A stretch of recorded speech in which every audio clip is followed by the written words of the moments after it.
In the freezing, turbulent waters of the Bering Sea, sandwiched between Alaska and Russia, a war is waged every winter. It is not a war between nations, but a battle between man and nature. The prize is the red king crab, a crustacean so valuable it is often called red gold.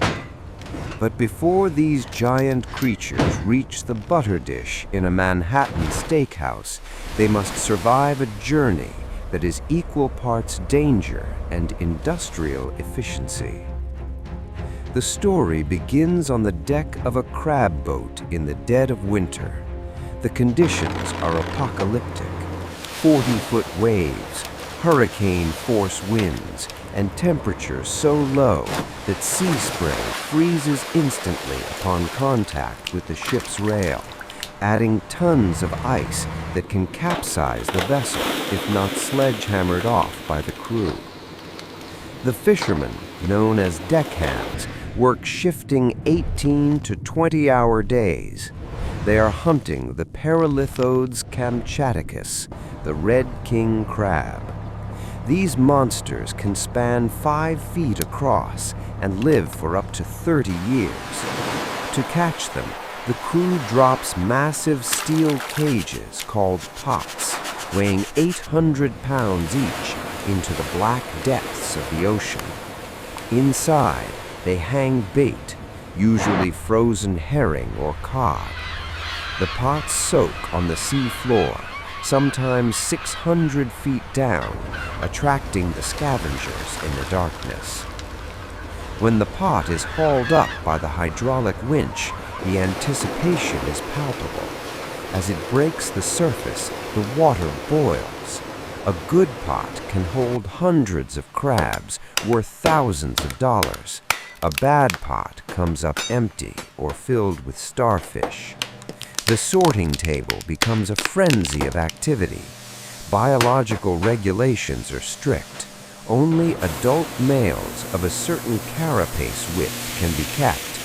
Females and juveniles must be thrown back to ensure the species survives.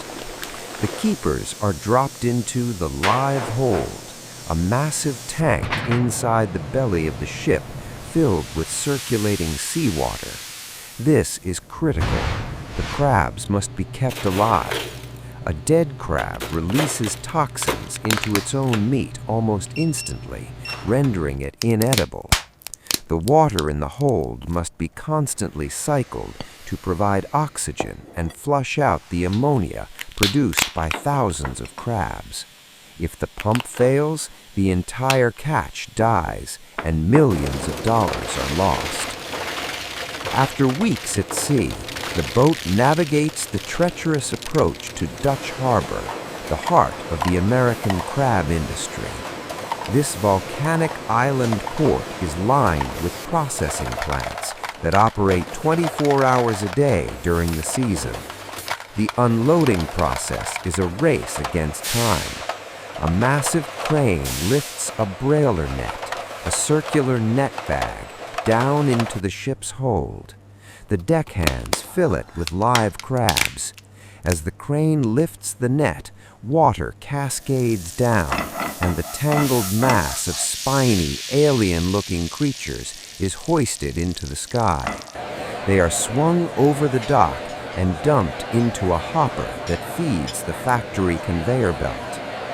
The transition from the wild ocean to the sterile factory is jarring. The crabs enter the butchering room, a place of stainless steel, running water, and swift knives. The first step is the gilling. The crab is placed on a metal spike or anvil. In a split second, the worker removes the top shell, carapace, and rips out the gills and internal organs. The gills act as filters and contain mud and bacteria, so they must be removed completely. What remains are the 2 clusters, the shoulders with the legs attached, joined by the central cartilage. The heart is still beating in some cases, a testament to the creature's resilience, but the process is designed to be instantaneous. Massive rotating brushes scrub the shells to remove barnacles, sea lice, and black mats of algae. The clusters are now clean, grayish-purple, and ready for the transformation that will turn them into the bright red icons of luxury seafood. The raw crab clusters, still gray and purple, move along the conveyor belt towards the cooker. This is a massive, continuous steam or boiling water tunnel. The heat triggers a fascinating chemical reaction. The crab shell contains a pigment called astaxanthin. In the live crab, this pigment is bound to a protein that hides its color, making the crab blend in with the dark ocean floor. But heat breaks this protein bond, releasing the astaxanthin and turning the shell a brilliant fire engine red. This color change is the universal signal that the meat is safe to eat. The cooking process is scientifically calibrated.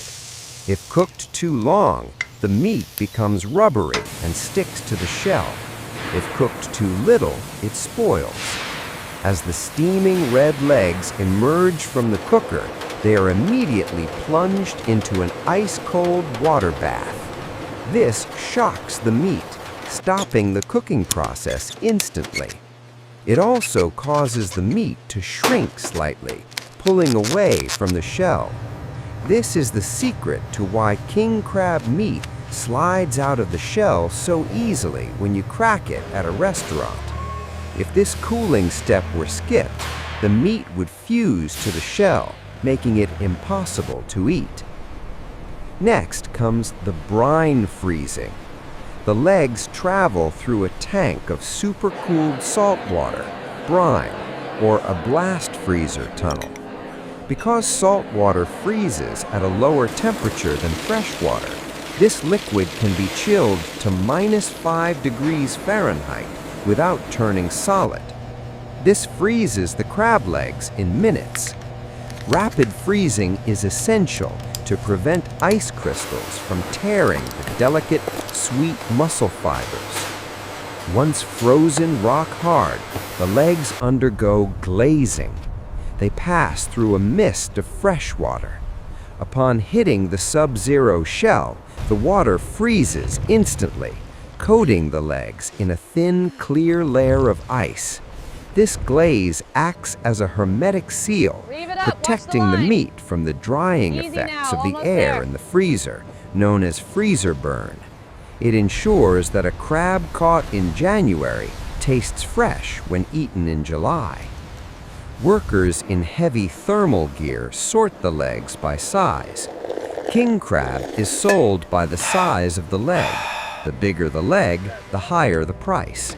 The massive, colossal legs are packed into 20-pound wax-lined cardboard boxes for export to Japan and Las Vegas.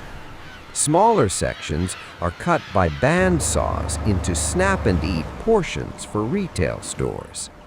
But not all crab is sold in the shell. Some factories have specialized meat extraction lines. Here, the legs are fed into rollers that squeeze the meat out like toothpaste, or they are subjected to high-pressure water jets that blast the meat from the shell. This meat is canned or vacuum-packed. The empty shells are ground up into a powder called chitin, which is used in medicine, agriculture, and even as a biodegradable plastic alternative. Yes, madam. From the deadly waves of the Bering Sea to the high-tech freezing tunnels of Dutch Harbor, the processing of king crab is a marvel of logistics. It takes a creature that looks like a sea spider, survives in near-freezing darkness, and turns it into one of the most expensive and highly sought-after proteins on the planet. Every time you crack a leg and dip the white meat into melted butter, you are consuming the end result of a dangerous, frozen and highly industrialized supply chain.